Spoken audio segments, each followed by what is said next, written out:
नमस्कार दोस्तों। Law of attraction की जब भी बात आती है तो टेक्निक्स की बात जरूर आती है।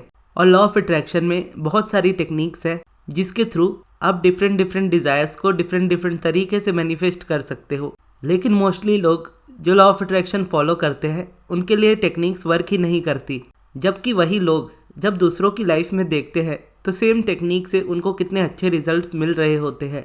लेकिन वही टेक्निक जब वो करने जाते हैं तो उनको रिजल्ट नहीं मिलते। फिर उनको लगता है कि उन्हें दूसरी टेक्निक करनी चाहिए। फिर वो दूसरी टेक्निक भी करते हैं, उसमें भी उन्हें रिजल्ट नहीं मिलते। फिर उन्हें ऐसा लगने लगता है कि टेक्निक सिर्फ उन्हीं के लिए काम नहीं कर रही, या कुछ तो वो गलत कर रहे हैं जिसकी वजह से टेक्निक काम नहीं कर रही। तो आज की इस वीडियो में मैं आपको यही बताऊंगा कि लॉ ऑफ अट्रैक्शन की टेक्निक आपके लिए काम क्यों नहीं करती, या कोई भी टेक्निक लॉ ऑफ अट्रैक्शन की काम नहीं करती तो उसका रीज़न क्या होता है काम नहीं करने का। क्योंकि ये मेरे पर्सनल एक्सपीरियंस के साथ जुड़ा हुआ है तो मैं इसे इजीली आपको समझा पाऊंगा, क्योंकि पहले मेरे साथ भी ऐसा ही होता था। मैं जो भी टेक्निक करता था वो कभी वर्क नहीं करती थी, और आज अगर मैं कोई भी टेक्निक करूं तो वो इजीली मेरे लिए वर्क करेगी। तो जब इस चीज़ को मैंने सीखा था, मैंने अब्राहम हिक्स से ही इन चीज़ों को सीखा है। और अब्राहम हिक्स की जो बुक है ask and it is given, उसमें अब्राहम 22 डिफरेंट प्रोसेसेस बताती है अपनी ड्रीम्स और डिज़ायर्स को मैनिफेस्ट करने के लिए। यानी 22 डिफरेंट तरह की टेक्निक्स वो बताती हैं जिससे आप अपनी हर तरह के डिज़ायर्स को मैनिफेस्ट कर सकते हो। लेकिन अब्राहम ये भी कहती हैं कि लॉ ऑफ अट्रैक्शन में मैनिफेस्ट करने के लिए आपको टेक्निक्स करने की ज़रूरत ही नहीं होती, और जब ज़रूरत नहीं होती फिर भी हम अपनी टेक्निक्स को कर रहे होते हैं तो उस जगह पे मैनिफेस्टेशन होना इम्पॉसिबल हो जाता है। अब्राहम कहती हैं कि आप जो भी अपनी लाइफ में मैनिफेस्ट करना चाहते हो, आपने जब उस चीज़ को मांगा उसी वक्त वो चीज़ आपकी हो गई एक वाइब्रेशनल रियलिटी में, यानी वोर्टेक्स की रियलिटी में। इसका मतलब ये है कि यूनिवर्स ने अपना काम कर दिया, यूनिवर्स ने अपने तरीके से वो चीज़ आपकी बना दी। अब आपकी जिम्मेदारी बनती है कि आप उसे अपनी लाइफ में लेकर आओ। और आप उसे अपनी लाइफ में लेकर कैसे आओगे? जब आपका माइंड ये पूरी तरह से कंप्लेन करना बंद कर देगा कि जो चीज़ मैं मेरी लाइफ में चाहता हूँ वो चीज़ मेरी लाइफ में नहीं है। जिस दिन ये माइंड बोलना बंद कर देगा उस दिन वो रियलिटी आपकी बन जाएगी। और इसी बीच में टेक्निक्स का क्या रोल होता है ये अब्राहम बताती हैं। टेक्निक्स का और कोई रोल नहीं होता, बस टेक्निक्स आपके मूड को अच्छा रखने के लिए की जाती हैं। लेकिन मोस्टली लोग टेक्निक्स को करते ही इसीलिए है ताकि वो उसमें से कुछ मैनिफेस्ट कर पाए, और फिर उन्हें लगता है कि ये टेक्निक से ही हम उस चीज़ को मैनिफेस्ट कर सकते हैं जो हम हमारी लाइफ में चाहते हैं। और वो टेक्निक करने की इच्छा भी आपकी नहीं होती, स्टिल आपको करना पड़ता है, क्योंकि आपको लगता है कि आप अगर उससे नहीं करोगे तो आपकी मैनिफेस्टेशन रियलिटी में नहीं बदलेगी। जबकि एक्चुअल में देखा जाए तो टेक्निक्स करना जरूरी ही नहीं होता मैनिफेस्टेशन के लिए। टेक्निक्स करने का रीज़न ये होता है कि आप अपने माइंडसेट को अच्छा रख सको, अपने माइंडसेट को इस तरह से चेंज कर सको, अपने मूड को इस तरह से चेंज कर सको कि आपका माइंड इस बात को कंप्लेन करना बंद कर दे कि वो चीज़ आपकी लाइफ में रियलिटी नहीं है। और जब तक आप टेक्निक्स में जंप कर रहे होते हो तब तक ये चीज़ इम्पॉसिबल हो जाती है, क्योंकि टेक्निक से आपका ये जुड़ाव हो जाता है कि उससे आपकी मैनिफेस्टेशन होने वाली है, जबकि ये रियलिटी नहीं है। आपने जो चीज़ चाही वो चीज़ उसी वक्त यूनिवर्स ने आपको दे दी, लेकिन एक वाइब्रेशनल रियलिटी में। तो जब जो चीज़ ऑलरेडी आपकी है तो उसके लिए आपको डिफरेंट टेक्निक्स करने की ज़रूरत भी नहीं होती। आपको बस ये समझना होता है कि आपकी जो डिज़ायर है वो आपकी रियलिटी है। आपको बस उसे अपनी रियल रियलिटी में लेकर आना है वाइब्रेशनल से, और लेकर तब आओगे जब आपका माइंड उसको कंप्लेन करना बंद करेगा कि ये चीज़ मेरी लाइफ में नहीं है। और इस जगह पर मैंने अब्राहम की एक बात समझी जो मुझे बहुत अच्छी लगी और मैं फॉलो भी करता हूँ मेरी लाइफ में। अब्राहम कहती हैं कि जब भी आपके अंदर कोई डिज़ायर आती है वो डिज़ायर हमेशा ही न्यू रहती है। यानी उनके एग्जाम्पल से देखें तो वो कहती हैं दुनिया में सिर्फ 2 तरह के लोग होते हैं, और उन 2 तरह के लोगों में से आप अपने आप को इस वक्त, जैसे मैं आपको बताऊंगा, उस रियलिटी में अपने आप को देखिएगा कि आप कौन से वाले पर्सन हो। अपनी करंट रियलिटी को देखते हुए पहले पर्सन वो होते हैं जिनकी बहुत सारी डिज़ायर्स होती हैं। मान लीजिए 100 से भी ज़्यादा डिज़ायर्स हैं, या 1-2 भी हैं, या 2-4 भी हैं, या कितनी भी हैं। पहले तरह के लोग वो होते हैं जो अपनी डिज़ायर को लेकर बहुत ज़्यादा परेशान होते हैं, क्योंकि उनकी ये डिज़ायर अभी तक रियलिटी में नहीं बदली होती। यानी 100 की लिस्ट है उनके डिज़ायर की, 100 डिफरेंट रियलिटीज़ है जो चाहते हैं कि उनकी लाइफ में रियलिटी बने, लेकिन उनमें से एक भी रियलिटी उनकी इस वक्त लाइफ में नहीं है, और इस वजह से वो अपनी लाइफ में बहुत ज़्यादा परेशान होते हैं। ये हो गए पहले पर्सन। अब दूसरे पर्सन वो होते हैं जिनकी मान लीजिए उनकी भी 100 तरह की अलग अलग डिज़ायर्स है, और उनकी भी 100 में से एक भी डिज़ायर कंप्लीट नहीं हुई है। सभी की सभी डिज़ायर से मैनिफेस्टेशन के वो काफ़ी दूर हैं, लेकिन स्टिल उनके अंदर वो हैप्पीनेस है, वो सेटिस्फैक्शन है जो उनको ये लैक नहीं फील करा रही कि ये डिज़ायर उस वक्त उनकी रियलिटी नहीं है।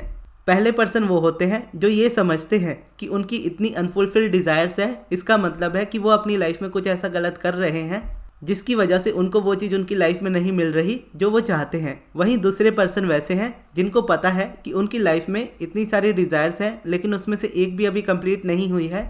इसका रीज़न ये है क्योंकि हर डिज़ायर जो आपके अंदर आती है वो हमेशा एक न्यू डिज़ायर होती है। यानी आपकी अगर 100 लिस्ट है डिज़ायर की, आप उन 100 को मैनिफेस्ट कर भी लो तो कल को और 100-200 होंगी, परसों को और 400-500 होंगी, फिर उसके बाद हज़ारों होंगी। डिज़ायर्स आपकी कभी नहीं रुकेगी जब तक आप इस रियल रियलिटी में यानी इस फिजिकल वर्ल्ड में ज़िंदा हो। और यहाँ पर देखोगे हर एक डिज़ायर आपकी न्यू डिज़ायर रहेगी तो हर एक डिज़ायर का ऑब्वियस है कि वो अनफुलफिल्ड ही रहेगी। अब जब माइंड रेजिस्ट करने लगेगा कि मेरी सारी डिज़ायर्स है, इतनी सारी डिज़ायर्स, उसमें से एक भी पूरी नहीं हुई, तो माइंड हमेशा रेजिस्टेंस ही क्रिएट होगा और उसमें से एक भी पूरी नहीं होगी और जो आपकी लाइफ में ऑलरेडी होगी वो भी कहीं ना कहीं आपको जाती हुई दिखेगी। वहीं अगर आप देख लो कि आप जितनी भी डिज़ायर मैनिफेस्ट कर लो, आपके पास मैनिफेस्ट करने के लिए उससे कहीं ज़्यादा डिज़ायर्स हमेशा होंगी, तो आप ये समझ जाते हो कि आपको फीलिंग को फोकस करना होता है, यानी हैप्पीनेस की फीलिंग को पहले क्रिएट करना होता है।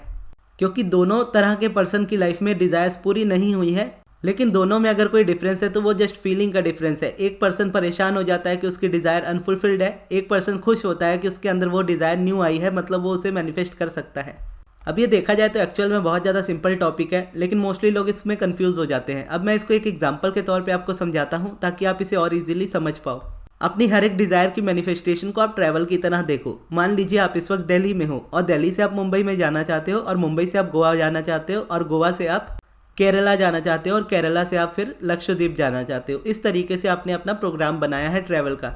अब अगर आप दिल्ली में निकलो और दिल्ली से मुंबई पहुंच जाओ और मुंबई में जहां पर आपको घूमना है वहां पर घूमना छोड़कर आप ये परेशान होने लग जाओ कि मैं मुंबई में क्यों हूँ, मुझे तो गोवा जाना है, मुझे गोवा के बाद केरला जाना है, केरला के बाद फिर मुझे लक्षद्वीप जाना है।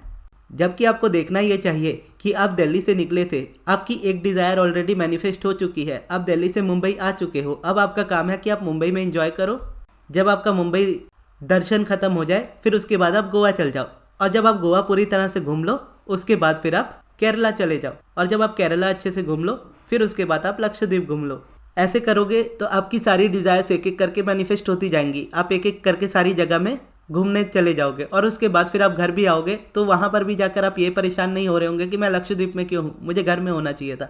लाइफ इसी तरीके से चलती है। आपकी हर एक डिज़ायर आप देखोगे इसी तरीके से होती है। ट्रैवल के एग्जाम्पल को देखोगे तो बहुत ईजी होता है समझना, क्योंकि जब हम मल्टीपल ट्रिप्स की तरह करते हैं अपनी डिज़ायर्स को कि हमें बहुत सारी जगह कवर करनी है और हमें हर एक जगह को एक एक करके घूमना है, हम एक साथ में सारी जगह पर नहीं हो सकते। उसी तरीके से अपने डिज़ायर को आपको देखना है कि आपकी डिज़ायर एक बार में पूरी हो भी जाए तो उसके बाद बहुत सारी डिज़ायर्स ऑलरेडी होंगी आपकी पूरी करने के लिए। तो इसके लिए अगर आप परेशान होते हो कि मेरी लाइफ में ये डिज़ायर है, इतनी सारी डिज़ायर है और कंप्लीट नहीं हुई है, तो आप वहीं पे रेजिस्टेंस ऐसी क्रिएट करते हो कि वो कभी पूरी भी नहीं होगी जब तक आप उसको चेंज ना करो। और इसमें किसी पर्सन का कोई फॉल्ट नहीं होता। हर एक पर्सन हर एक चीज़ को डिजर्व करता है जो अपनी लाइफ में वो डिज़ायर करता है। प्रॉब्लम बस यही आ जाती है कि इन दो तरह के पर्सन में से वो पहले टाइप का पर्सन होता है, जबकि आपको दूसरे टाइप का पर्सन यहाँ पर बनना होता है कि जिसकी डिज़ायर अनफुलफिल्ड भी रहे लेकिन वो फिर भी परेशान ना हो, बल्कि उसे एक्साइटमेंट रहे कि उसकी लाइफ में एक न्यू डिज़ायर आई है और वो डिज़ायर मैनिफेस्ट होगी। और जब वो डिज़ायर मैनिफेस्ट होगी तो उसके बाद उसकी बहुत सारी डिज़ायर्स होंगी जिससे वो मैनिफेस्ट करता जाएगा, फिर और ज़्यादा डिज़ायर्स होंगी। तो इस तरीके से डिज़ायर्स आपकी चलती रहेंगी। और फिर ये समझना होता है कि टेक्निक्स करना ज़रूरी नहीं होता। टेक्निक्स को हम करते इसके लिए हैं ताकि हमारा माइंडसेट सही तरीके से रह सके, हम उसको एंजॉय कर सके अपने प्रोसेस को।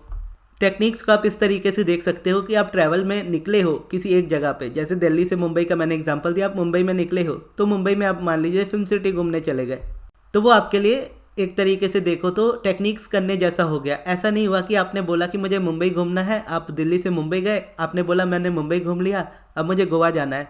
फिर आप गोवा गए, अब आपने बोला कि मैं गोवा आ गया, अब मुझे केरला जाना है। अब आप केरला में उतरे, फिर आपको लगा कि मैं केरला भी आ गया हूँ, अब मुझे जाना है लक्षद्वीप। अब लक्षद्वीप में आप उतरे, बोले कि मेरा टूर कंप्लीट हो गया, मुझे घर आना है। तो इस तरीके से जब आप चलते हो तो माइंड हमेशा भागता रहता है, माइंड हमेशा रेस्टलेस होता रहता है। लेकिन जब आप इस तरीके से देखते हो कि जब आप मुंबई में उतरे हो तो मुंबई में आप तब तक घूमोगे जब तक आप पूरी तरह से एंजॉय ना कर लो मुंबई को। फिर आप गोवा जाओगे और गोवा में सारी प्लेसेस को आप डिस्कवर करोगे, एंजॉय करोगे गोवा को। फिर उसके बाद आप केरला जाओगे और केरला में सारी चीज़ें देखोगे जो जो आपको पसंद है। फिर उसके बाद आप लक्षद्वीप आइलैंड जाओगे और उसके बाद वहाँ पर घूमोगे, एंजॉय करोगे और उसके बाद आखिर में अपने घर पे आओगे। सेम टेक्निक्स भी इसी तरह से है कि आप अपने टेक्निक्स के प्रोसेसेस को चेंज तो कर सकते हो, लेकिन उसे चेंज करने का रीज़न नहीं होना चाहिए क्योंकि ये वाली वर्क नहीं कर रही, ये वाली मुझसे नहीं हो रही, या ये वाली गलत है, ये वाली सही है। उस तरीके से नहीं जाना है। इस तरीके से अगर आप टेक्निक्स में जंप करते हो तो कभी भी वो चीज़ मैनिफेस्ट नहीं होती, और जब भी आप बर्डन लेकर अपनी टेक्निक को करते हो तो टेक्निक से कभी भी मैनिफेस्टेशन नहीं होती। टेक्निक्स आपके मूड को इन्हेंस करती है, और कब आपको क्या करने की इच्छा होगी ये भी आप ही जान पाओगे ईजिली। एक्चुअल में देखा जाए तो एक चीज़ सबसे ज़्यादा इंपॉर्टेंट होती है कि आप रेजिस्टेंस से दूर रहो, और रेजिस्टेंस से दूर रहने का सबसे ईजी तरीका होता है मेडिटेशन करना। अगर आप डेली बेसिस पे मेडिटेशन करते हो तो आपकी फीलिंग्स इतनी ज़्यादा बैलेंस्ड में रहती है कि आपको पता रहता है कि कौन सा प्रोसेस आपके मूड को अपलिफ्ट करेगा, कौन से प्रोसेस को इस वक्त आप इंजॉय करोगे। और इस माइंडसेट को जस्ट समझना होता है। जैसे माइंडसेट आप देखोगे किस तरीके का, लॉ ऑफ अट्रैक्शन में मैनिफेस्टेशन कैसे होती है। लॉ ऑफ अट्रैक्शन में मैनिफेस्टेशन सिर्फ 2 तरीके से होती है। आप जो डिज़ायर करते हो, जिसे आप अपनी लाइफ में मैनिफेस्ट करना चाहते हो, या तो उसके बारे में आप पॉजिटिव सोचो। अगर आप उस जगह पे पॉजिटिव नहीं सोच सकते तो उस जगह से अपना ध्यान हटा लो। इन 2 तरीकों के अलावा कोई तीसरा तरीका नहीं होता मैनिफेस्ट। और इसमें जो मेडिटेशन का प्रोसेस होता है वो आपके नेगेटिविटी से ध्यान हटाने में आपको हेल्प करता है, चाहे सिचुएशन जैसी भी। आप पॉजिटिव नहीं भी सोचना चाहते हो तो भी कोई प्रॉब्लम नहीं है, क्योंकि मेडिटेशन से आप उस जगह से भी अपना ध्यान हटा सकते हो। क्योंकि मेडिटेशन में आप कुछ सोचते नहीं हो, सिर्फ ब्रीदिंग पे फोकस करते हो। जब ब्रीदिंग पे फोकस रहता है तो थॉट्स पर से ध्यान हटा रहता है, और थॉट्स ही वो होते हैं जो आपकी लाइफ में पॉजिटिविटी या नेगेटिविटी को अट्रैक्ट करते हैं। अब थॉट्स ही नहीं रहेंगे तो नेगेटिविटी ही नहीं रहेगी, नेगेटिविटी नहीं रहेगी तो आप ऑटोमेटिकली पॉजिटिविटी में शिफ्ट होना सीख जाओगे। तो इसके लिए मेडिटेशन होता है।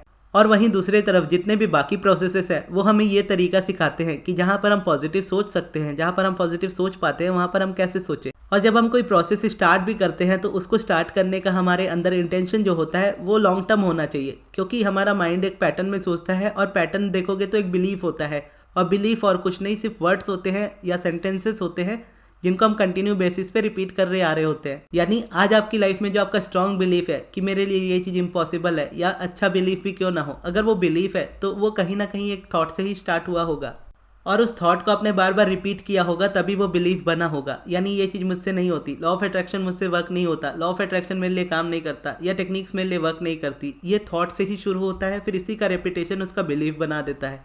तो इस तरीके से आपको समझना होता है कि आपको पुराने बिलीफ को अगर ब्रेक करना है तो आप उसको छोड़कर भाग नहीं सकते। आप एक न्यू बिलीफ को बनाओगे, और न्यू बिलीफ बनाने की वजह से पुराना ऑटोमेटिकली ब्रेक हो जाएगा। और उसके लिए आप अपोजिट करोगे कि मेरे लिए चीज़ें काम कर सकती है, यूनिवर्स मेरे फेवर में काम करेगा, मुझे जो भी करना पड़ेगा मैं अपनी डिज़ायर के लिए करूँगा, मुझे मेडिटेशन करना है मेडिटेशन करूँगा, मुझे अलाइनमेंट में आना है मैं आऊँगा। और जब इन चीज़ों को आप रेपिटेशन करते हो और उसके बाद अपनी प्रैक्टिस में आप कंटिन्यू रहते हो, तो प्रैक्टिस आपको रेपिटेशन में हेल्प करती है, क्योंकि आप डेली कंसिस्टेंसी के साथ कुछ ना कुछ कर रहे होते हो। जैसे मेडिटेशन से मैंने स्टार्ट किया था, तो डेली मेडिटेशन में कंसिस्टेंसी के साथ कर रहा था, इवन आज भी करता हूँ। 2 साल होने वाले हैं मुझे मेडिटेशन करते हुए। तो मेडिटेशन आपकी रेजिस्टेंस को ऑटोमेटिकली सॉफ्ट करता जाता है, उसे और कम करता जाता है, क्योंकि माइंड जब कुछ नहीं सोच रहा होता तब वो कोई नेगेटिविटी नहीं क्रिएट कर रहा होता। तो इसके लिए मेडिटेशन का प्रोसेस ईजी हो जाता है, और डेली डेली आप मेडिटेशन करते जाते हो तो आपके माइंड में इतनी अवेयरनेस भी आ जाती है कि आप खुद ये जान पाते हो कि आपका माइंड कब क्या सोच रहा होता है। जब आप उसे जान पाते हो कि वो कब क्या सोच रहा है तो आपके लिए ईजी होता है उसको शिफ्ट करके चेंज करना। जैसे मैं बता रहा था कि मोस्टली लोग ये रिपीट करते हैं कि मुझसे ये चीज़ नहीं होती, मेरे लिए ये चीज़ इम्पॉसिबल है, मैंने हर चीज़ ट्राई करके देख ली, मुझसे ये नहीं हुआ। अब कभी कभार तो आपको पता रहेगा आपका माइंड इस तरह से बात करता है, इस तरीके से बोलता है। कई सारे थॉट्स ऐसे होंगे जो आपको पता होगा कि हाँ इस तरीके से माइंड चल रहा है, लेकिन ऐसे ही बहुत सारे थॉट्स आपके माइंड में होंगे जो आपको पता भी नहीं होगा कि वो आपको रेजिस्टेंस दे रहे हैं। जिनके बारे में पता है उनको तो आप चेंज कर लोगे, जिनके बारे में पता ही नहीं है उनको आप कैसे चेंज करोगे। तो उसमें भी मेडिटेशन आपको हेल्प करता है। जब आप मेडिटेशन करते हो तो आपका माइंड इतना फोकस्ड हो जाता है, इतना शांत हो जाता है कि आपके थॉट्स, आपकी फीलिंग्स आपको समझ में आने लगती हैं कि आप कब क्या सोच रहे हो, कब क्या बोल रहे हो, कब क्या फील कर रहे हो। उस वक्त जब आप उसको समझ पाते हो तो अगर वो रेजिस्टेंस में होता है तो फिर आप उसको ईजिली चेंज कर पाते हो दूसरे प्रोसेसेस से। और उस वक्त दूसरा प्रोसेस यानी टेक्निक जब आप करते हो और आप इस इंटेंशन के साथ नहीं करते हो कि ये कोई बर्डन है या इसे मुझे इसलिए करना पड़ेगा कि इससे वो डिज़ायर मैनिफेस्ट होगी, बल्कि इसलिए करोगे कि ये प्रोसेस आपके माइंडसेट को चेंज करेगा। ये प्रोसेस करते समय आप इंजॉय करोगे, ये प्रोसेस करते समय आपका फोकस पुरानी रियलिटी पे नहीं होगा, ये टेक्निक करते समय आपका फोकस रेजिस्टेंस की जगह अलाइनमेंट में होगा, ये प्रोसेस करते समय आपका फोकस डिज़ायर के ना होने पे नहीं, डिज़ायर के होने पे होगा। इस तरीके से अगर आप इंटेंशन लेकर अपने प्रोसेसेस को करते हो तो आपके लिए बहुत ज़्यादा इंजॉय हो जाता है। और आप अपनी सभी डिज़ायर्स को फिर इंजॉयमेंट करते हुए मैनिफेस्ट करते हो। और यही देखा जाए तो एक्चुअल में रियलिटी है, और यही देखा जाए तो एक्चुअल में होना चाहिए। जब मैंने स्टार्ट किया था लॉ ऑफ अट्रैक्शन, ये चीज़ें मुझे नहीं पता थी। धीरे धीरे करके मैं सीखता गया, इन चीज़ों को मैं फॉलो करता गया, एक एक करके अपनी लाइफ का हिस्सा बनाता गया। अगर मेरी जर्नी को देखो तो मैंने अपनी जर्नी को बहुत ज़्यादा इंजॉय किया। इवन जब मैंने स्टार्ट करना शुरू किया था, उस वक्त मेरी रेजिस्टेंस बहुत ज़्यादा होती थी, कॉन्ट्रास्ट बहुत ज़्यादा आता था, एंगर बहुत ज़्यादा आता था। स्टिल मैं उस चीज़ को इंजॉय करता था, क्योंकि मुझे पता था आने वाले टाइम में ये चीज़ नहीं रहेगी। फिर उस बीच में मैं कभी कभार प्रोसेस मेरे चेंज होते थे। कभी मैं 17 सेकंड टेक्निक करता था, जो मैं रील्स में देख के करता था, मैंने पुरानी वीडियोस में भी मेरे बताया है। लेकिन वो प्रोसेस मैंने पूरी, ऐसा नहीं कह सकते कि मैंने अलग से टाइम देकर उसे किया। मेरे लिए मेन प्रोसेस ये होता था कि मैं मेडिटेशन करूँ, उसके अलावा मेडिटेशन मुझे गाइड कर देता था कि मुझे इस वक्त ये चीज़ करनी चाहिए। और फिर उसके बाद जब ग्रैटिट्यूड वॉक जुड़ा, फिर मैंने उसे भी काफ़ी इन्जॉय किया। जब वो प्रोसेस मेरे लिए बोरिंग हो गया, तब तक मेरी हैबिट बन चुकी थी ग्रैटिट्यूड करने की। यानी उस वक्त तक मुझे फिर ग्रैटिट्यूड वॉक करते हुए ग्रैटिट्यूड करने की ज़रूरत नहीं थी। मैं नेचुरली उस फीलिंग को फील कर पा रहा था, तब मैंने फिर उसको छोड़ा था। फिर पॉजिटिव एस्पेक्ट्स मैंने जब सीखे थे, तो उसके बाद पॉजिटिव एस्पेक्ट्स को मैंने फॉलो करना स्टार्ट किया था, और उस प्रोसेस को भी मैंने बहुत इन्जॉय किया। और तब से लेकर आज तक मैं इन्जॉय कर ही रहा हूँ। इवन आज भी मैं पॉजिटिव एस्पेक्ट डेली लिखता हूँ। और इसी बीच में मेरे प्रोसेस कभी कभार चेंज होते हैं। कभी मैं वीडियोस को प्ले करके सुनते हुए सोना पसंद करता हूँ, कभी मैं सब्लिमिनल सुनते हुए सोना पसंद करता हूँ, कभी मैं एफर्मेशन सुनते हुए सोना पसंद करता हूँ, या कभी मैं कुछ नहीं करना पसंद करता, चुपचाप सोए रहना पसंद करता हूँ। तो अपनी फीलिंग के हिसाब से मैं चीज़ों को देखता हूँ कि मुझे किस वक्त क्या चीज़ बेटर फील करा रही है। वही मेरे लिए टेक्निक है, वही मेरे लिए प्रोसेस है। और इस तरीके से मैं देखता हूँ, कभी कभी मुझे स्क्रिप्टिंग करना पसंद होता है, तो कभी कभी मैं स्क्रिप्टिंग करता हूँ। कभी कभी मुझे होपोनोपोनो प्रेयर पहले होती थी, अब नहीं मैं करता, लेकिन उस वक्त भी जब ज़रूरत पड़ती थी मैं कर लेता था। या कभी चीज़ों को अप्रिशिएट करने का मन होता है, या कभी कुछ करने का मन होता है। इस तरीके से मैं अपने मन के हिसाब से अपने प्रोसेसेस को चेंज करता हूँ। लेकिन कुछ चीज़ें परमानेंट रहती है, जैसे एक मेडिटेशन और एक पॉजिटिव एस्पेक्ट्स मेरा परमानेंट रहता है। और ये दोनों चीज़ें अगर आप करते हो तो आपकी लाइफ बहुत ज़्यादा ईजी हो जाती है। और आपको ओवरऑल प्रैक्टिस पे फोकस करना चाहिए, कंसिस्टेंसी पे फोकस करना चाहिए, क्योंकि अगर आप अपनी प्रैक्टिस को कंसिस्टेंसी के साथ करोगे तो डेफिनेटली आपको रिजल्ट आपकी लाइफ में मिलेंगे। क्योंकि जैसा अब्राहम कहती है कि शब्द आपको कुछ नहीं सिखाते, आपके एक्सपीरियंस आपको सिखाते हैं। ये भी जो मैंने आपको बताया, ये आपके लिए एक शब्द की तरह ही है। स्टार्टिंग में मेरे लिए भी एक शब्द की तरह ही थे, लेकिन इन पर मुझे बिलीफ हुआ, क्योंकि ये बातें मुझे सही लग रही थी। इस तरीके से मैंने कभी ट्राई नहीं किया था लॉ ऑफ अट्रैक्शन को, इस तरीके से कभी मुझे नहीं बताया गया था लॉ ऑफ अट्रैक्शन के बारे में। तो जब मैं इन चीज़ों को प्रैक्टिस करने लगा, तो मेरा एक्सपीरियंस भी इसी तरीके का बनता गया कि एक्चुअल में ये चीज़ वर्क करती है।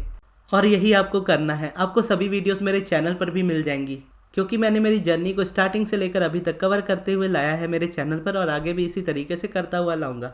और अभी मेरा फरवरी मंथ का बैच भी स्टार्ट होने वाला है, तो उसके लिए आप चाहो तो रजिस्ट्रेशन करा सकते हो। क्लासेस 8 फरवरी से स्टार्ट होंगी, जिसमें मैं बेसिकली आपको मेडिटेशन सिखाऊंगा और डेली मेडिटेशन कराऊंगा, और साथ ही में पॉजिटिव एस्पेक्ट्स और पिवटिंग मेथड के बारे में सिखाऊंगा और बताऊंगा कि किस तरीके से उसको फॉलो किया जाता है, किस तरीके से आपको अपनी लाइफ में उसको इम्प्लीमेंट करना होता है। प्लस 21 दिनों की क्लासेस होती है, तो 21 दिनों तक आप डेली मुझसे क्वेश्चंस भी पूछ सकते हो। तो अभी मैं जो नेक्स्ट वाली वीडियो होगी, इस वीडियो के बाद वाली वीडियो होगी, उसमें मैं क्लासेस को लेकर पूरी तरह से अनाउंसमेंट कर दूंगा। तो अगर आप अभी रजिस्ट्रेशन कराना चाहते हो, तो आपको कमेंट बॉक्स में मैं अपने मैनेजर अमृत का व्हाट्सएप नंबर दे दूंगा। आप उनको व्हाट्सएप पे कांटेक्ट करके अपना रजिस्ट्रेशन करा सकते हो, या फिर आप नेक्स्ट वीडियो का वेट कर सकते हो। नेक्स्ट वीडियो में मैं अच्छे से अनाउंसमेंट कर दूंगा, फिर आप उसमें से जाकर अमृत को ही कॉन्टैक्ट करके अपना रजिस्ट्रेशन करवा सकते हो फरवरी मंथ के बैचेस के लिए। और ये वीडियो आपको कैसी लगी कमेंट बॉक्स में ज़रूर बताइएगा। और इस वीडियो को यहाँ तक देखने के लिए बहुत बहुत धन्यवाद।